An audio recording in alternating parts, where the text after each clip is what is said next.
Assalamualaikum warahmatullahi wabarakatuh. Alhamdulillah tuan-tuan dan puan. Selamat datang ke kemah Global Travel Entertainment Berhad. Kita boleh tengok pada hari ini, okey. Semua dah lengkap. Masya-Allah. Ada bantal, ada selimut, ya. Selimut dan juga kain tuala, dan sudah diberikan batu untuk kita melontar. Tapi batu dia macam kecil-kecil, mungkin kita kutip sikit lah, InsyaAllah. Bismillah. Sekarang kita tengok, kita dah menghiasi kita punya kemah. Ada carta organisasi kita, dan di sini ada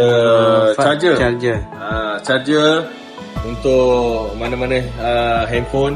Jemaah tak perlu risau. Dulu lain, sekarang lain, tuan-tuan dan puan. Okay, mari ikut saya. Ni kita akan jadikan tempat khutbah kita. Okay, kiblat di sebelah sini. Jadi selamat datang di Global Travel. Kita akan jadikan tempat untuk khutbah di sini. Ini bahagian lelaki, ya. Okay, bila kita tengok di sini, ini tempat wanita. Wanita, masya-Allah. Semua dah tersiap sedia menunggu jemaah datang untuk wukuf hari Arafah, insya-Allah. Bismillah. Okay, selamat datang ke Global Travel. Jom kita tengok pula di luar macam mana. Assalamualaikum warahmatullahi wabarakatuh. Kepada haji dan hajah tuan-tuan yang di luar sana, inilah kemah Global Travel Entertainment Berhad. Kita ada selamat datang Global Travel jemaah haji yang terpilih. Kita ada sediakan doa untuk para jemaah untuk membaca doa, dan juga dekat sini tuan-tuan dan puan, special kita tempat jemaah untuk bersantai, untuk makan dan juga untuk wukuf nanti, insya-Allah. Jadi boleh berdoa, langit terbuka, insya-Allah. Semoga jemaah Global Travel mendapat haji yang mabrur.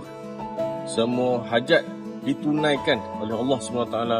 Segala apa hajat semua dikabulkan oleh Allah SWT, dan semuanya sihat sampailah pulang ke tanah air, insya-Allah.